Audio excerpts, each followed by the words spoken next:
প্রবল শক্তি নিয়ে উপকূলে আঘাত হানতে যাচ্ছে প্রলয়ঙ্কারী ঘূর্ণিঝড় মেলিসা।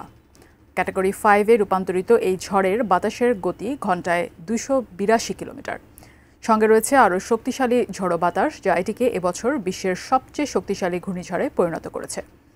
ঘূর্ণিঝড় মেলিসা নিয়ে বিস্তারিত জানাচ্ছেন শেখ ফরিদ।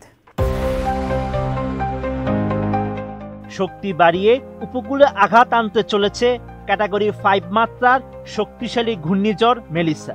আবহাওয়াবিদরা বলছেন, ঘূর্ণিঝড়টি উপকূলের যত কাছে আসছে এর ধেয়ে আসার গতি ততই বাড়ছে। প্রলয়ঙ্কারী এই ঘূর্ণিঝড়টির গতিবেগ ঘন্টায় 175 মাইল বা 282 কিলোমিটার বেগে ধেয়ে আসছে। এর প্রভাবে এরই মধ্যে 3 জনের প্রাণহানির ঘটনাও ঘটেছে। 28 অক্টোবর এক প্রতিবেদনে এমন তথ্য জানিয়েছে বিবিসি। এতে বলা হয়েছে, ক্যাটাগরি 5 মাত্রার হারিকেন মেলিসা আঘাত আনতে চলেছে ক্যারিবীয় দেশ জ্যামাইকায়। কয়েক ঘন্টায় এটি উপকূলের দিকে আরও এগিয়ে আসছে। আমি বুঝি নির্মাণের শিল্প, সালাম স্টিল বোঝে durability. Salam steel, most durable steel. Zoom আর্থের একটি স্যাটেলাইট মানচিত্র অনুসারে ক্যাটাগরি 5 ঝড়টি বর্তমানে জ্যামাইকার স্থলভাগ থেকে 40 মাইল বা 64 কিলোমিটারের কম দূরে অবস্থান করছে। অল্প সময়ের মধ্যে এটি আঘাত আনার সম্ভাবনা জোরালো হচ্ছে। এই ঘূর্ণিঝড়টিকে বিপর্যয়কর ও প্রাণঘাতী হিসেবে বর্ণনা করেছে যুক্তরাষ্ট্রের জাতীয় হারিকেন কেন্দ্র।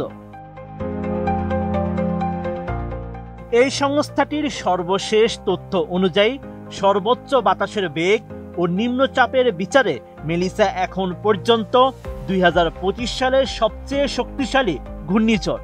বর্তমানে এটি রাজধানী কিংস্টনের দক্ষিণ পশ্চিমে প্রায় 233 কিলোমিটার দূরে অবস্থান করছে এবং ঘন্টায় মাত্র 6 কিলোমিটার গতিতে উত্তর পশ্চিম দিকে অগ্রসর হচ্ছে।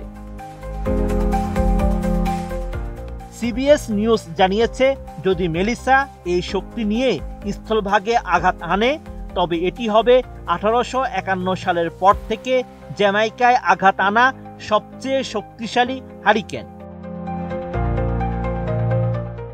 বিশেষজ্ঞরা বলছেন, খুবই ধীর গতিতে উপকূলের দিকে যাচ্ছে ঝড়টি, যে কারণে যে এলাকা দিয়ে ঝড়টি অতিক্রম করবে সেখানে দীর্ঘ সময় তাণ্ডব চালাতে পারে। ফলে একদিকে যেমন প্রবল বর্ষণ হবে, অন্যদিকে বন্যা ও ভূমিধসের ঝুঁকিও বাড়বে। বিশেষজ্ঞরা আরো বলছেন, হ্যারিকেনের প্রভাবে জ্যামাইকায় 13 ফুট জলোচ্ছ্বাসের সৃষ্টি হতে পারে। এছাড়া একদিনে 70 সেন্টিমিটারের বেশি বৃষ্টিপাত হওয়ার সম্ভাবনা রয়েছে, যা একটি পুরো মৌসুমের বৃষ্টিপাতের সমান। এমন অস্বাভাবিক বৃষ্টির কারণে আকস্মিক বন্যা ও ব্যাপক ভূমিধসের ঘটনা ঘটতে পারে। Sheikh Farid, ATN news.